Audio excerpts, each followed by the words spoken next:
Report big breaking. Malayalam സർവകലാശാലയ്ക്കെതിരെ ഗുരുതര ആരോപണവുമായി ഗവേഷക വിദ്യാർത്ഥിനി അധ്യാപകനായ ഡോക്ടർ അരുൺ ബാബുവിൽ നിന്ന് ജാതി അധിക്ഷേപമുണ്ടായി എന്നും പരാതി നൽകിയിട്ടും നടപടിയുണ്ടായില്ലെന്നും വിദ്യാർത്ഥിനി റിപ്പോർട്ടറിനോട് പറഞ്ഞു. പരിസ്ഥിതി പഠന വിഭാഗം വിദ്യാർത്ഥിനിയായ എറണാകുളം സ്വദേശിനിയാണ് ആരോപണം ഉന്നയിച്ചത്. 2024 പ്രവേശനം ലഭിച്ച സമയത്ത് ഡയറക്ടറായിരുന്ന അധ്യാപകൻ ഡോക്ടർ അരുൺ ബാബുവാണ് പരസ്യമായി ജാതി അധിക്ഷേപം നടത്തിയത്. പഠനത്തിനു വേണ്ട സഹായം നൽകിയില്ലെന്നും ലാബിൽ പൊടി തുടപ്പിക്കുകയും മറ്റു ജോലികളും ചെയ്യിപ്പിച്ചുവെന്നും ആരോപണമുണ്ട്. എന്നെ ഗവേഷണേതര തൊഴിലുകളായിട്ടുള്ള തൂപ്പുപണി, പൊടി തുടപ്പിക്കല്, ലാബിലെ മറ്റു വസ്തുക്കൾ അടുക്കി വെക്കല്, ഇങ്ങനെയുള്ള ജോലികളാണ് ചെയ്യിപ്പിച്ചുകൊണ്ടിരുന്നത്. ഗവേഷണ സംബന്ധമായിട്ട് യാതൊരു സഹായങ്ങളും തന്നിട്ടില്ല, ഒന്നും ചെയ്യാനും സമ്മതിച്ചിട്ടില്ല. ഡോക്ടർ അരുൺ ബാബു ആയിരുന്നു എൻ്റെ താൽക്കാലിക ഗൈഡ്. 2 വർഷം കഴിഞ്ഞിട്ടും പലതവണ ഇങ്ങനെ പരാതികൾ കൊടുത്തിട്ടും അപേക്ഷകൾ കൊടുത്തിട്ടും ഇവരെടുക്കുന്നില്ല, ലാഭം തരുന്നില്ല. എന്നോ ഒരു പേപ്പർ വർക്ക് ചെയ്യാമെന്ന് വിചാരിച്ചാൽ അതിനും പറ്റില്ല, ലൈബ്രറിയിൽ ഇരിക്കാൻ സമ്മതിക്കില്ല. ഞാൻ പലതവണ മഴയത്ത് വരാന്തയിൽ നിന്നിട്ടുണ്ട്. ഇവിടെ PhD ചെയ്യണമെങ്കിൽ ഞാൻ പറയുന്ന ചില കാര്യങ്ങളൊക്കെ ചെയ്യേണ്ടി വരും, അല്ലെന്നുണ്ടെങ്കിൽ നിർത്തിപ്പൊക്കോ, നിനക്ക് ക്വാളിറ്റി ഇല്ല, വേണമെങ്കിൽ വല്ല ഇഗ്നോയിലും പോയി പഠിച്ചോ, നിന്റെ ജാതി എന്താ, നിന്റെ ജാതി എന്താ, നിന്റെ ജാതി എന്താ, ജാതി എടുത്ത് ചോദിക്കും. ഫെലോഷിപ്പ് ഒക്കെ കിട്ടിയിട്ടുണ്ടെങ്കിൽ ജാതി കാരണം കിട്ടിയത്, ഈ ഫെലോഷിപ്പ് ജാതി കാരണമാണ്, അങ്ങനെ ഒരു രീതിയിലേക്ക് പോകുന്നുണ്ട്. അത് 2 തവണ ഇദ്ദേഹം പബ്ലിക്കായിട്ട് ഇങ്ങനെ ജാതി ചോദിച്ചിട്ടുണ്ട്. അതേസമയം വിദ്യാർത്ഥിനിയുടെ പരാതിയിൽ സർവകലാശാലയിലെ SC/ST സെൽ അന്വേഷണം നടത്തിയതായും തെളിവില്ലെന്ന റിപ്പോർട്ടാണ് സമർപ്പിച്ചതെന്ന് രജിസ്ട്രാർ ഡോക്ടർ KM ഭരതൻ പറഞ്ഞു. ഇതൊരു ജാതി വിവേചന ആരോപണമായതുകൊണ്ട് ഇവിടെ ഒരു SC/ST സെല്ലുണ്ട്. ആ കമ്മിറ്റി ഇത് അന്വേഷിക്കുകയും അന്വേഷിച്ചിട്ട് ഇതിൽ തെളിവില്ല എന്ന് പറയുകയും ചെയ്തു. അവര് ഇന്ററിം റിപ്പോർട്ട് തന്നു. ആ ഇന്ററിം റിപ്പോർട്ട് നിർവാഹക സമിതിയിൽ പ്രസന്റ് ചെയ്യുകയും സിൻഡിക്കേറ്റ് അംഗീകരിക്കുകയും അനഘ ശശിയും അമ്മയും ഇവിടെ വന്നപ്പോ അവരോട് ഈ കാര്യങ്ങളെല്ലാം പറയുകയും ചെയ്തിട്ടുണ്ട്. അപ്പൊ ഈ കുട്ടി കൊണ്ടുവന്ന വിഷയവും അരുൺ ബാബു എന്ന് പറയുന്ന അധ്യാപകന്റെ സ്പെഷ്യലൈസേഷൻ ഏരിയയും ഒന്നല്ല. അതുകൊണ്ട് തന്നെ അത് മാറ്റാൻ പറഞ്ഞു. കുട്ടിയുടെ പരാതിയിൽ പറയുന്നത് 5 തവണ മാറ്റി എഴുതിച്ചു എന്നൊക്കെയാണ്. അങ്ങനെയൊന്നും ഉണ്ടായിട്ടില്ല. ഈ ഏരിയയിൽ സ്പെഷ്യലൈസ്ഡ് ആയിട്ടുള്ള ഒരു ഗൈഡിനെ കൊണ്ടുവന്നാൽ, ഈ എക്സ്പെരിമെന്റ് ചെയ്യാമെന്നുള്ള ഒരു സമ്മതപത്രവും കൊണ്ടുവന്നാൽ സെന്റർ ഇത് തന്നെയാക്കാം, ഇവിടെ ആ കുട്ടിക്ക് ഒരു ഗൈഡിനെയും കൊടുക്കാം എന്ന് പറഞ്ഞു. യൂണിവേഴ്സിറ്റി കിട്ടിയ എല്ലാ പരാതികളിലും ചട്ടപ്രകാരമുള്ള എല്ലാ നടപടികളും എടുത്തിട്ടുണ്ട്. വിദ്യാർത്ഥികളെ സഹായിക്കാവുന്ന തരത്തിലുള്ള നിലപാടാണ് സർവകലാശാലയ്ക്കുള്ളത്. ഇപ്പോഴും അങ്ങനെ തന്നെയാണ്.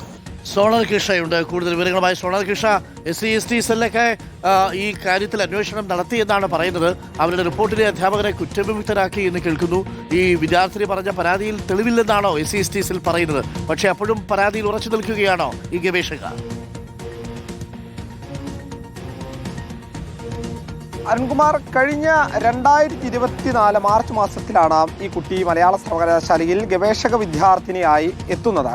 അങ്ങനെ എത്തിയ സമയത്ത് തന്നെ കൃത്യമായൊരു ലാബ് സൗകര്യം അവിടെ ഉണ്ടായിരുന്നില്ല എന്നുള്ളത് ഈ കുട്ടി വ്യക്തമായി പറയുന്നുണ്ട്. അതിനുശേഷം പുതിയ ലാബിലേക്ക് മാറുന്നു. പക്ഷേ അവിടെ ലാബ് തുടയ്ക്കലും മറ്റ് സാധനങ്ങൾ അടുക്കി വെക്കുന്ന ജോലിയാണ് ആ കുട്ടിയെ കൊണ്ട് എടുപ്പിച്ചത് എന്നുള്ളതാണ് പ്രധാനമായ കുട്ടിയുടെ ആരോപണം. പക്ഷേ ഗവേഷണവുമായി ബന്ധപ്പെട്ട കാര്യങ്ങളോ സഹായങ്ങളോ അതിനുവേണ്ട സൗകര്യങ്ങളോ ഒരുക്കാൻ സർവകലാശാലയോ ബന്ധപ്പെട്ട അധികൃതരോ ഗൈഡോ തയ്യാറായിരുന്നില്ല എന്നുള്ള കാര്യമാണ് ഈ വിദ്യാർത്ഥിനി മുന്നോട്ട് വയ്ക്കുന്നത്.